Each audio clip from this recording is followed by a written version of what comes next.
Moi kaikki! Ihana nähdä teitä kaikki. On siinä aika pitkästä aikaa, on suunnilleen 6 kuukautta tai 7, en mä muista. Mutta kuitenkin on aikaa oikeesti. Ihana nähdä teitä kaikki. Tänään työn jälkeen oli kiva, sille mä olin, hetkonen, mitäs mä kuvat tänään? On oikeesti pitkästä aikaa. Ja mä päädyin tähän. Ihana oikeesti. Tää on semmonen tyhjä huone, mikä se on niinku tyhjä, siinä on hierontapöytää. Mä voin näyttää niinku myöhemmin seuraava video, se millainen tää huone on. Se on niinku semmonen chillihuone. Tää on ihana vuoden sohva, että jos se vieraita tulee voi silleen piu piu. Ja silleen kuorsamaan. Mutta hei, mulla olisi semmonen juttu, että ajatuksia, että mitä jos mä aloitan puhua 3 kieltä samaan aikaan tai videossa, koska aiemmin mä puhuin pelkästään suomea, nyt mä olin silleen, mitä jos mä puhun oma äidinkieli myös, sekä englantia. Mutta jos te olette samaa mieltä, niin miksei? Peukku ylös. Mä tiedän, että oikeastaan onko se joku kiinnostunut, edes tiedä, mitä tarkoittaa ruandaksi moi. Okei, toi oli vähän dramantikkoa, mitä sanottaa. Mutta ja toiseksi mä oon oikeesti aiemmin sanonut, mitä kokonaisuus mun videosisältö. Mä en tiedä, onko se mä mainittanut, mutta mun videokokonaisuus. Ja muuten kuten näette, mä oon niin silleen ihana mukavassa vaateissa, koska mä oon kotona. Mulla on pari vapaa-päivää ja ei oo töitä. Mä oon chillisti ja ei tarvi miettiä työasiaa, kun mä oon ihan vapaalla. Eikä kertaa mulla on vapaa-päivä. Pitkästä aikaa.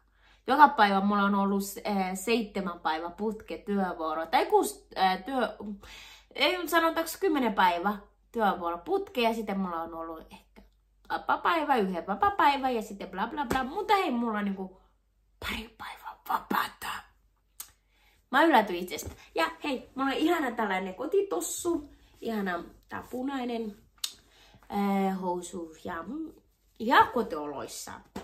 Ja niin, mitä mä olin sanomassa? Mulla on jotain silmiä. Niin, mitä mä olin sanomassa? Mä olin sanomassa se, että mun videosisältö oikeesti niinku mun koko ihana elämä. Sanotaanko se koko ihana elämä? Siis, mitä mä oon oppinut elämässä? Turha sanoa negatiivista. Kun sä sanoo jotain negatiivista, tulee seuraamuksia sua itsen kohtaan. Eli, mitä mä oon? Näin päin. Sen takia mä sanon, okei, sanottaa ihana elämä, vaikka oikeasti elämä ei ole mikään täydellinen. Mutta mä sanoin näin, koska musta tuntui niin. Vaikka ei olekaan. Mutta mitä mä elänyt niin tässä elämää, varsinkin välillä kun mä herään aamulla. Älkää ihmetellä, miksi mä käytän. Tämä on se syy, miksi mä haluan sanoa, että miksi ruanda kielessä R ja L ei ole väliä, että käytät sä. Jos te kuulette, kun mä puhun suomen kielessä, mä käytän R, se paikka, mikä kuuluu alla, niin nyt te tiedätte. Niin, mitä mä oon sanomassa? Niin, mun ihanasta elämästä, mä tarkoitan mun ihanasta elämässä, eli onko se hyvä tai huono tai ilo, itku, vaikka mitä, niin se on se, mitä mä tarkoittaa. Senkä on ihana. Vaikka on itku, se itku tarkoittaa jotain. Se on se syy, miksi mä itkin. Se voi tarkoittaa hyvää asiaa. Vaikka on huono, lopullisesti voi olla hyvä asiaa. Eli se on tätä. Eli mut on niin ihana elämä. Oikein mä yritän olla vähän dramantikkoa. Niin, mutta kuitenkin tää kokonaisuus tarkoitus mun videoihin tai niinku olla näkyy liikunta, ruokailu ja työ ja ystävän kokonaisuus.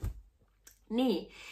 Ja vielä kerran, jos te olette kiinnostunut 3 kieltä mun videoista, kuulla, että kun mä puhun 3 kieltä samaan aikaan, eli videossa, niin peukku ylös.